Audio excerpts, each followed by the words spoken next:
भारत हमेशा से अपने दोस्तों का साथ बुरे वक्त में निभाता आया है। एक बार फिर भारत की दोस्ती के सहारे रूस ने कुछ ऐसा किया है जिससे न सिर्फ पुतिन बल्कि पूरी रूसी जनता खुशी के मारे फूली नहीं समा रही है। मोदी की दोस्ती के बलबूते पुतिन ने अमेरिका और यूरोप की पूरी बाजी को पलट कर रख दिया है। जैसा कि हम देख रहे हैं कि रूस और यूक्रेन के बीच 1 साल से भी ज्यादा के वक्त से जंग चली आ रही है। ऐसे में जंग से सिर्फ जान माल का नुकसान ही नहीं होता बल्कि आर्थिक तबाही भी आती है। उम्मीद की जा रही थी कि रूस पर लगाए प्रतिबंधों से देश की आर्थिक गतिविधि पूरी तरह से ठप हो जाएगी, लेकिन हो गया इसका उलट।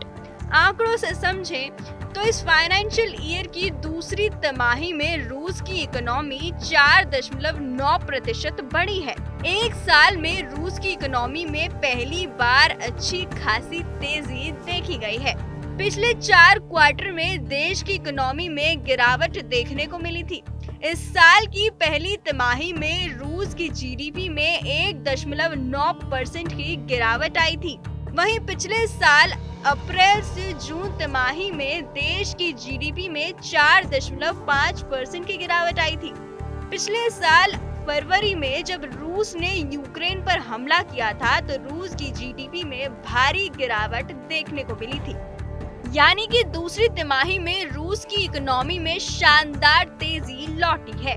लेकिन इसके पीछे की वजह क्या है और इसमें भारत का क्या योगदान है? लेकिन उससे पहले जानते हैं कि रूस के राष्ट्रपति व्लादिमीर पुतिन ने देश के संबोधन में क्या कुछ कहा। पुतिन ने कहा कि हमने देश की आर्थिक स्थिरता सुनिश्चित करने के साथ ही अपने लोगों को बचाया है। पश्चिमी देश रूस के समाज को तोड़ने में नाकाम रहे। अब आपको बताते हैं कि पश्चिमी देशों की पाबंदियों के बावजूद रूस की इकोनॉमी कैसे मजबूत बनी। इसकी सबसे बड़ी वजह है भारत। जब रूस से बिजनेस करने से ज्यादातर देशों ने मना कर दिया था, तब भारत ही था जो रूस की मदद के लिए आगे आया था, जिसके बाद रूस को तुर्की और चीन जैसे खरीदार भी मिल गए। आज भी भारत का सबसे ज्यादा कच्चा तेल रूस से आ रहा है। रूस से रोजाना 20 लाख बैरल से ज्यादा तेल भारत आ रहा है। एक समय पर रूस भारतीय कंपनियों को तगड़ी छूट दे रहा था। हाल के दिनों में इसमें गिरावट आई है, लेकिन भारत का कहना है कि वह रूस से कच्चे तेल का आयात जारी रखेगा। इसके साथ ही आर्म्स इंडस्ट्री और एग्रीकल्चर ने भी रूस की इकोनॉमी को नीचे नहीं आने दिया। पुतिन ने दावा किया था कि जून 2023 तक रूस 6 करोड़ टन अनाज का एक्सपोर्ट करेगा।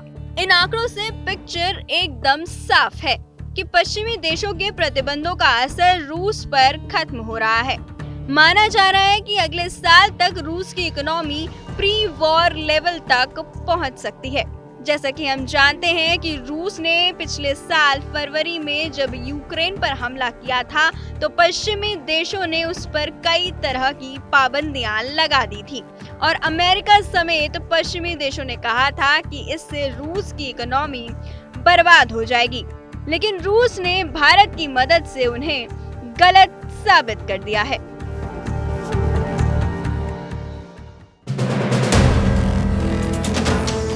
वीडियो पसंद आया तो हमें लाइक, कमेंट, शेयर और सब्सक्राइब जरूर करें।